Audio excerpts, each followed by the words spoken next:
blood money with Al Elliott. Now, the market's hit all-time highs today.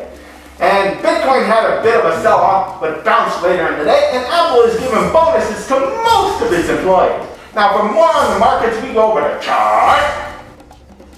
Now, the Dow today was up to new all-time highs today, up 1.25% or 322 points to a level of 26,115 points. And now you can see that the Dow is right in its upper Bollinger Band, but is currently above. So you probably want to expect the Dow to move along the upper Bollinger Band or possibly move sideways to lower, possibly down to its 20-day moving average. And stochastics is clearly embedded and moving to the upside, so the market clearly has an upside bias to it right now. Now, the Nasdaq was up 1.03% or 74 points to a level of 7,298 points. Now, looking at the chart, you can see that it's right in its upper Bollinger Band, and stochastics are clearly embedded. So this does have an upside bias, but stocks typically don't travel the upper Bollinger Band for long.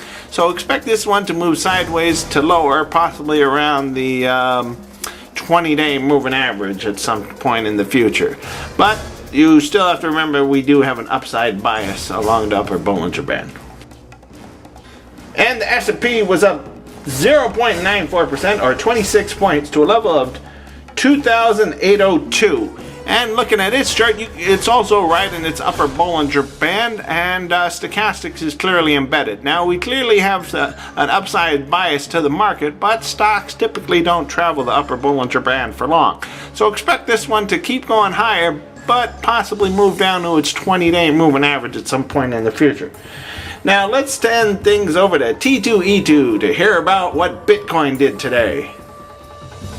Now, Bitcoin was down today on the open, but rallied back later in the day, and to close down 5.76%, or down $100 to a level of $1,636.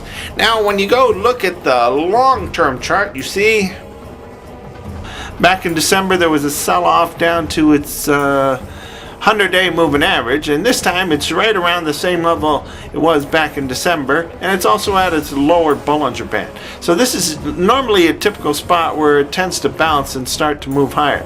But since we do have a lot of upside resistance in the moving averages, we could see this one to move. It typically likes to bounce, but there is some upside resistance. So look for this one to move up, but have some difficulty moving higher. So let's go over to Clark to see what happened with Apple today.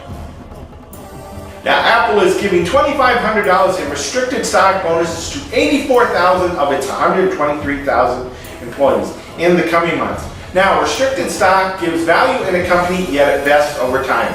And this stock will be available to full and part-time employees. Also, the company will be matching employees' donations to charitable agencies at a rate of $2 for every $1 that employee donates, and also it will donate 2 hours for every 1 hour that employee donates to charity. So let's go back to the studio and see Al Elliott. Now remember to subscribe to The Predatory Lender, and don't lose your head while investing.